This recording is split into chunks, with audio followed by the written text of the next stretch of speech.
सभी नमस्कार, जय हिंद, जय भारत। मैं धर्मेंद्र कुमार भास्कर। आज हम एक ऐसी घटना को लेकर के आपके बीच में आ रहे हैं जो चित्रकूट में सनसनी फैला दी है। साथियों, घटना है चित्रकूट के खोह गांव की। यह है पुलिस लाइन से जुड़ा हुआ, पुलिस लाइन ही इस गांव में है। लेकिन जिस दिन घटना होती है उस दिन जो पीड़िता है वो चौकी जाती है, लेकिन जो चौकी इंचार्ज होते हैं वो पीड़िता को भगा देते हैं और उनकी एफआईआर नहीं दर्ज करते। पीड़िता भागी भागी जाती है और कोतवाली में घटना बताती है, लेकिन वहाँ उस घटना को सुनी जाती है। घटना ऐसी होती है कि जो घटना को अंजाम देने वाले व्यक्ति होते हैं वो जाति पर आधारित घटना घटित करते हैं। घटित किस प्रकार से करते हैं, आपको थोड़ा सा इसकी डिटेल में अगर हम जाते हैं तो देखते हैं कि 4 जातिवादी मानसिकता रखने वाले ब्राह्मण लड़के होते हैं जो आपस में उस जो अनुसूचित जाति का व्यक्ति था, उसका नाम था राम केवल वर्मा उर्फ कल्लू। वो आपसी दोस्त यार थे, एक साथ बैठते उठते थे, खाते पीते थे। इस वजह से वो उस दिन उसके घर दारू लेकर के आए और उससे पानी लेने के लिए कहे, लेकिन उसने पानी लेने से इनकार कर दिया। जब केवल राम पानी लेने से इनकार कर दिया तो उन चारों लड़के जो ब्राह्मण जाति से थे उनके क्रमशः नाम इस प्रकार है कि मुकेश तिवारी, रोहित तिवारी, चालू पांडे और एक जीवय पांडे। ये चारों व्यक्ति उस व्यक्ति को ऐसे मारते हैं कि वो मरणासन स्थिति में छोड़ करके भाग जाते हैं। जब परिजनों को पता चलता तो तुरंत आनन फानन में जिला अस्पताल चित्रकूट में भर्ती करते हैं, लेकिन वहाँ उपचार सही से नहीं हो पाता और वो तुरंत इलाहाबाद रिफर कर देते हैं। 1 महीना लगातार उस व्यक्ति का इलाज चलता है, लेकिन 1 महीने वह जिंदगी और मौत से लड़ता है, लेकिन अंततः वह अपनी जिंदगी से हार जाता है और उसकी जो है 20 नवंबर सन 2025 को मृत्यु हो जाती है। जैसे मृत्यु होती है पूरे जिले के प्रशासन में हड़कंप मच जाती है और खो गांव को छावनी में तब्दील कर देते हैं पीड़िता के घर को। जैसे वहां से बॉडी आती है तो यहाँ के सीओ और एसडीएम तमाम आला अधिकारी पहुंचते हैं और पीड़िता से बातचीत करते हैं कि इसका अंतिम संस्कार कर दिया जाए और जो भी आपकी मांगे हैं हम मान लेंगे। लेकिन चित्रकूट के जो सामाजिक राजनीतिक व्यक्ति हैं वो पीड़िता के घर पहुंचते हैं और इस घटना का जायजा लेते हैं और प्रशासन तक इस बात को मुखरता से उठाते हैं। उसी क्रम में बातचीत करने के लिए आज मैं हमारे साथ विनोद कुमार वर्मा जी साथ में हैं और लगातार उस घटना की कवर में रहे हैं, उस घटना की देख रेख में रहे कि किस प्रकार प्रशासन का रवैया रहा है, किस प्रकार से प्रशासन ने उसमें कार्रवाई की है, उस सारी प्रक्रिया में लगातार बने रहे हैं। कैसे है विनोद भैया, क्या प्रशासन किस प्रकार से रुख अपनाई है इस घटना को लेकर के? जहाँ तक मानना है प्रशासन की बात करें तो प्रशासन अच्छे रवैये पर नहीं रहा है। जब तक कई सामाजिक संगठन वहाँ पर नहीं पहुँचे हैं और सब लोगों ने अपनी बात मुखरता से नहीं रखी है, तब तक ना कोई मांगों की बात थी ना कोई समझौते की बात थी। सिर्फ बात हो रहा था कि सौदा कर दें कि आप यहाँ से सौदा करिए, हम फुर्सत हो जाएं और हम अपना जो है जा करके अपनी जो भी ड्यूटियाँ हैं वो करें। लेकिन हम लोगों की जो मांगे थी उन मांगों को मानने के लिए हमें समथिंग वही 24 घंटे तक का समय जो है। अच्छा, सबसे पहले क्वेश्चन ये है कि प्रशासन ने 1 महीने की घटना है 20 अक्टूबर सन 2025 की और 1 महीने के बाद उसका देहांत होता है। 1 महीने में जो पुलिस का रवैया है, पुलिस ने क्यों कार्रवाई नहीं की, इस पर क्या मैटर था? जहाँ तक माना जाए तो ऊपर से लेकर के आप देख रहे हैं कि भाजपा की सरकार है, भाजपा के सारे यहाँ पे जिलाधिकारी देख लीजिए तो पुलकित गर्ग हैं, एसपी देख लीजिए तो वो भी ठाकुर हैं, आप सीओ देख लीजिए तो मान लीजिए आला अधिकारी सारे सवर्ण क्लास के व्यक्ति हैं और कहीं ना कहीं इस बात पे राजनीतिक हस्तक्षेप रहा होगा। बड़े मंत्रियों का फोन आया होगा या उच्च जनप्रतिनिधियों का फोन आया होगा, इस वजह से शायद एससी होने की वजह से यहाँ के अधिकारियों ने और प्रशासन ने मिल करके इस बात पर संज्ञान नहीं लिया। जब उसकी मृत्यु हुई है उसी दौरान सामाजिक कार्यकर्ताओं के माध्यम से जब इस बात को मुखरता से रखा गया, उनकी गिरफ्तारी की मांग की गई, उस पीड़िता को सहायता की बात हुई, तब जा करके प्रशासन एग्री हुआ। अन्यथा की दृष्टि में वो प्रशासन किसी अंतिम निष्कर्ष तक पहुंचने के लिए राजी नहीं था। क्या अभी अभी तक प्रशासन ने जो अपराधी हैं, जो अभियुक्त हैं, उनको अरेस्ट कर पाई या नहीं कर पाई? नहीं, कैसा अभी आश्वासन कल आपको मिला? ऐसा अभी कहीं कुछ नहीं है। सीओ सिटी ने बताया है कि हम उनके यानी कि पिता माता को जो है कस्टडी में ले रखा है और हमें 3 दिन का मोहलत दीजिए और हम 3 दिन के अंदर उनको कस्टडी में लेंगे और उनका चालान करेंगे। ये हमें आश्वासन मिला। अगर 3 दिन के अंतर्गत प्रशासन अभियुक्तों को, अपराधियों को अरेस्ट नहीं करती है तो सामाजिक कार्यकर्ताओं की क्या प्लानिंग है? क्या पीड़िता के साथ लग करके उनको न्याय दिलाने का काम करेंगे? क्या कैसे तैयारी चल रही है? बहुजन समाज के सभी जो साथी हैं, वो संगठन है, वो सभी मिल करके एक राय हो करके सभी ने एक गोपनीय मीटिंग रखी है और उस मीटिंग में ये निष्कर्ष निकाला है कि अगर 3 दिन के अंदर सीओ सिटी ने जो आश्वासन दिया है या जो हमें सांत्वना दी है कि हम 3 दिन के अंदर उनको पकड़ करके आपके सामने प्रस्तुत करेंगे या उनका चालान करेंगे, अगर 3 दिन के अंदर यह ऐसा नहीं करते हैं तो 3 दिन के अंदर हम सभी सामाजिक संगठन के लोग और बहुजन समाज सेवी मिल करके इस जिले को और इस प्रशासन को यह दिखा देंगे कि आखिरकार यहाँ के लोग क्या कर सकते हैं। वो इनको भी याद आ जाएगा, सीओ सिटी साहब को भी, जो कि एसपी के चार्ज पर भी शायद मौजूद थे, ये बताया गया है हमको। चित्रकूट में लगातार जातिगत आधार पर घटनाएं घट रही हैं। प्रत्येक वर्ष कोई ना कोई एक दलित परिवार से या तो किसी बहन का रेप हो जाता है और उसकी हत्या हो जाती है, या किसी भाई की ऐसे ही मर्डर कर दिया जाता है। और न्याय के लिए सामाजिक कार्यकर्ता इकट्ठा होते हैं, राजनीतिक पार्टियां इकट्ठा होती हैं। अंततः उन अपराधियों की ज़्यादातर गिरफ्तारी नहीं होती है। इस पर क्या विचार है कि सामाजिक कार्यकर्ताओं को इस पर किस प्रकार से आना चाहिए कि तत्काल अरेस्टिंग हो, जो ढीला ढाली प्रशासन करती है, कि प्रशासन का जो रवैया रहता है, इस पर सामाजिक कार्यकर्ता किस प्रकार से कदम उठा रहे हैं?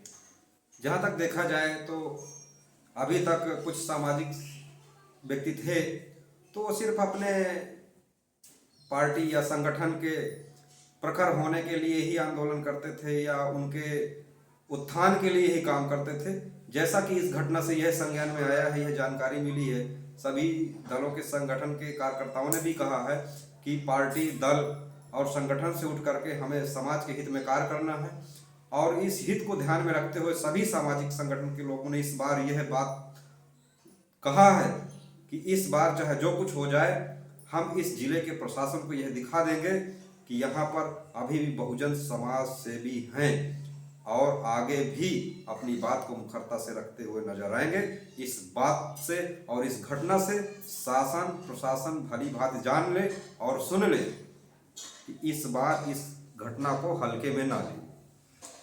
साथियों, ये घटना की जो प्रमुख भूमिका है उसको हमने बता दी है, लेकिन इस घटना, ये एक घटना नहीं बल्कि हमारे लिए ऐसी कई घटनाएं हम इतिहास बनी हुई हैं। हमारे कई घटनाओं से हम सबक ले रहे हैं, लेकिन लगातार ऐसी घटनाएं दोहराई जा रही है। अब आज कोई एफबी में कमेंट किया था कि जब वो जो पंडित लड़के थे उससे पानी मंगा रहे तो जातिवाद कैसे कह सकते हैं। मैं आपको बताना ये चाह रहा हूँ कि आप आपस में दोस्त, चाहे ब्राह्मण हो, ठाकुर हो, बनिया हो या अछूत व्यक्ति हो, चाहे को किसी भी कास्ट का दोस्त तो आपस में पानी पी लेते हैं, खाना खा लेते हैं, लेकिन जब सामाजिकता की बात आती है, जब कोई एससी कास्ट का व्यक्ति, उसका दोस्त उसके घर जाता है तो उसको चारपाई में भी बैठ नहीं दिया जाता है और ना ही उसको उस हिसाब से, सामाजिकता के हिसाब से पानी पीने के लिए पूछा जाता है।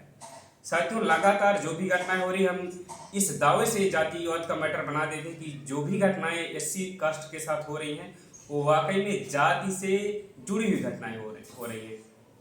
हम देखते हैं कि ये इस प्रकार की घटनाएं आखिर दूसरे जातियों के साथ क्यों नहीं हो रही हैं। सिर्फ चित्रकूट में एक दो ही जाति है जिनका लगातार हर वर्ष किसी न किसी व्यक्ति के मर्डर कर दिया जाता है, किसी न किसी बहन बेटी के साथ उसका बलात्कार करके उसको मार दिया जाता है, फिर न्याय नहीं मिलता है। अभी हाल ही में एक पूर्व विधायक है, अभी आपने एक पोस्ट देखी होगी बहन मायावती जी की, जिसमें उनके एकमात्र विधायक बीएसपी के सतीश यादव पिंटू बहन जी से दिल्ली मिलने जाते हैं और उनके पैर छूते हैं, और पैर छूते हैं, वो फोटो वायरल होती है। वो फोटो इस तरह वायरल होती है पूरे भारत में एक राजनीतिक चर्चाएं बढ़ जाती हैं। चर्चा परिचर्चा का विषय बात ये है कि उस व्यक्ति को मैं नाम लूँ तो आनंद शुक्ला, पूर्व विधायक मानीपुर, उसको उस पोस्ट दिख जाती है और वो वायरल करते हैं और स्वाभिमान सम्मान की बात करने लगते हैं। क्या कोई ब्राह्मण जाति का नेता, मंत्री, विधायक या जनप्रतिनिधि ये खोह वाली घटना को संज्ञान में लिया? क्या पीड़िता से कोई मिला? क्या इस पर उन्होंने कोई कमेंट किया? इस पर क्या व्यू है?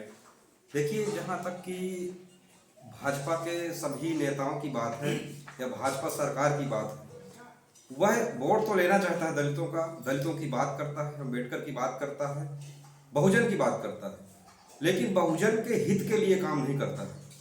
यहाँ तक कि इस घटना से यह साफ जाहिर होता है कि इस जिले के पूर्व सांसद जितने भी रहे हैं या कोई सामाजिक दल जो इनके काम करते हैं, सवर्ण आर्मी हो या अन्य कोई भी विधायक हैं, भाजपा के कोई भी आज यहाँ आकर के दिखाई नहीं दिए। न इस घटना की कोई चर्चा हुई है। चर्चा होती है तो सिर्फ बीएसपी के उस विधायक की चर्चा होती है कि मायावती उससे पैर छुड़वा रही है। अपने हित की बात नहीं करते हैं। वोट तो हमारा लेते हैं, राजनीति हमारी करते हैं, अम्बेडकर का नाम लेते हैं, दलितों की बात करते हैं, अपने मंचों से सिर्फ करते हैं। बाकी धरातल पे इस घटना से यह संज्ञान में आ गया है और इस बात से भी हमारे बहुजन समाज को जाग जाना चाहिए कि यहाँ पर सिर्फ हितैषी आपके लोग ही हैं। अन्य दल का या बीजेपी दल का कोई भी व्यक्ति हमारे हित के लिए कभी काम नहीं कर सकता है। इस बात से यह साफ जाहिर होता है। और जिस विधायक ने अभी मायावती जी के इस बात को लेकर के या उस फोटो को लेकर के जो सोशल मीडिया पे पोस्ट किया था, उनको भी यह जान लेना चाहिए कि इस बार विधायकी का जो सपना देख रहे हैं वो सपना मात्र सपना ही रह जाएगा। कभी भी वह अब इस बहुजन समाज का वोट लेकर के वह डीडीसी प्रत्याशी तक अपना नहीं जिता सकते हैं और ना जीत सकते हैं खुद। यह उस विधायक के लिए भी मैं कहना चाहता हूँ।